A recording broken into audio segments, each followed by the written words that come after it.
Hi, this is Nagadeepthi, clinical embryologist, Amrutha fertility centre. ఈరోజు embryo selection ఏ day చేస్తే బాగుంటుంది, ఏ డే చేయకపోతే ఏంటి అనేది చాలామందికి కన్ఫ్యూజన్ ఉంటుంది. జనరల్గా కొంతమంది పేషెంట్స్ అడుగుతారు, మాకు డే 3నే చేయండి లేదా డే 5 బ్లాస్టోసిస్టే చేయండి అంటారు. సో ఈ డే 5 డే 3 అనేది పెద్ద డిఫరెన్స్ ఏమీ ఉండదండి. ఓకే, సో డే 3లో ఏంటంటే ఒక ఎంబ్రియో 8 సెల్ స్టేజ్ నుండి కాంపాక్ట్ అవుతూ ఉంటుంది అనమాట. ఓకే, ఆ కాంపాక్షన్ జరుగుతూ ఉందంటే ప్రోగ్రెషన్ మంచిగా ఉన్నట్టే. సో డే 3 అనేది అది.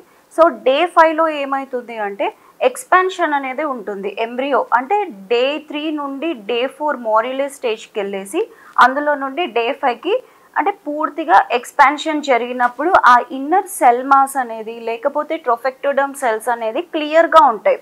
సో అది హ్యాచ్ అవ్వడానికి దగ్గరగా ఉంటుంది అండ్ కొంచెం ఇంప్లాంటేషన్ రేట్ని ఎక్కువ ఉంటుంది.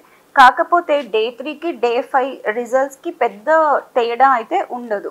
సో ఈ సెలెక్షన్ ఎలా ఉంటుంది అంటే ఈ సెలెక్షన్ క్రైటీరియాలో జనరల్గా ఎండోమెట్రియం చూస్తారు. అంటే ఫీమేల్కి ట్రాన్స్ఫర్ చేయాలి కాబట్టి వాళ్ళ ఎండోమెట్రియం థిక్నెస్ మంచిగా ఉండాలి. జనరల్గా 8 నుండి చూస్తారు, 8 mm నుండి లేదా 8.5 mm నుండి చూసుకుంటూ వస్తారు. సో ఎప్పుడైతే వాళ్ళకి థిక్నెస్ మంచిగా ఉంటుందో ఈ బ్లాస్టోసిస్ ట్రాన్స్ఫర్ అనేది మంచిగా సక్సెస్ఫుల్ అవుతుంది.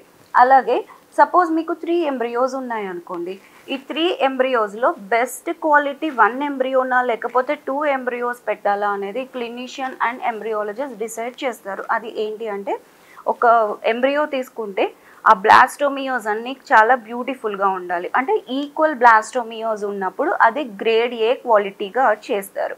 అలాగే ఆ బ్లాస్టోమియోస్లో 10% ఫ్రాగ్మెంటేషన్ ఉంది అంటే కూడా ఇది ఓకే. బట్ మోర్ దాన్ 10% కన్నా ఎక్కువ ఫ్రాగ్మెంటేషన్ ఉన్నప్పుడు ఆ ఎంబ్రియో కాకుండా నెక్స్ట్ 2 ఎంబ్రియోస్లో బెస్ట్ క్వాలిటీ ఏమున్నాయో సెలెక్ట్ చేసుకుంటారు.